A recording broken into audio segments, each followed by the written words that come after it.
So, IIT JEE వంటి competitive exams prepare అయ్యేటప్పుడు route learning కంటే కూడా కాన్సెప్షువల్ థింకింగ్ కానీ, అనాలిటికల్స్ కానీ, లేదంటే ప్రాబ్లమ్ సాల్వింగ్ కానీ ఇవన్నీ కూడా చాలా ఇంపార్టెంట్. సో, శ్రీ చైతన్యలో మెయిన్‌గా ఈ కాన్సెప్షువల్ లెర్నింగ్ టెక్నిక్‌ని మీరు ప్రాక్టికల్‌గా ఎలా ఇంప్లిమెంట్ చేస్తున్నారు? అంటే నువ్వు అడిగేటువంటి క్వెషన్‌లో క్లారిటీ ఉంటే, దానికి సమాధానం అనేది చాలా క్లియర్ అది అడగటం ఎలాగా అనేది నేర్చుకోవాలి. ఆ నేర్పాలి అంటే స్టూడెంట్‌కి, టీచర్‌కి, సిస్టమ్‌కి అసోసియేషన్, బాండింగ్ అనేది ఉండాలి. ఎప్పుడైతే స్టూడెంట్ ముందుకొచ్చి ఎక్స్‌ప్లోర్ అవుతాడో విషయాలన్నిటిని, ఓపెన్‌గా ఎక్స్‌ప్లెయిన్ చేయగలుగుతాడో, అప్పుడు చెప్పేటువంటి లెక్చరర్ గానీ, ఫ్యాకల్టీ గానీ ఎవరైనా సరే, మనకి ఏది అవసరమో, ఎంతవరకు వెళ్ళాలో క్లారిటీ వస్తుంది. అందువల్ల ఆ సిద్ధాంతాన్ని నమ్మి మేము మా ఫ్యాకల్టీకి గూడా ట్రైన్ చేసి ఉండటం వల్ల, వాళ్ళు స్టూడెంట్స్‌ని టువర్డ్స్ దట్ డైరెక్షన్ వాళ్ళు డెవలప్ చేస్తారు. అదే ఈ కాన్సెప్చువల్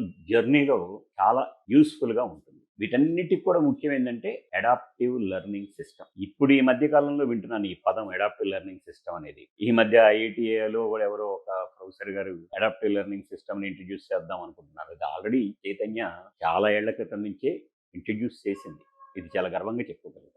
పేరు అది కాకపోవచ్చేమో గానీ, the concept behind the adaptive learning system అనేటువంటిది ఫస్ట్ ఆఫ్ ఆల్ మనం ఇంట్రొడ్యూస్ చేసింది శ్రీ చైతన్య.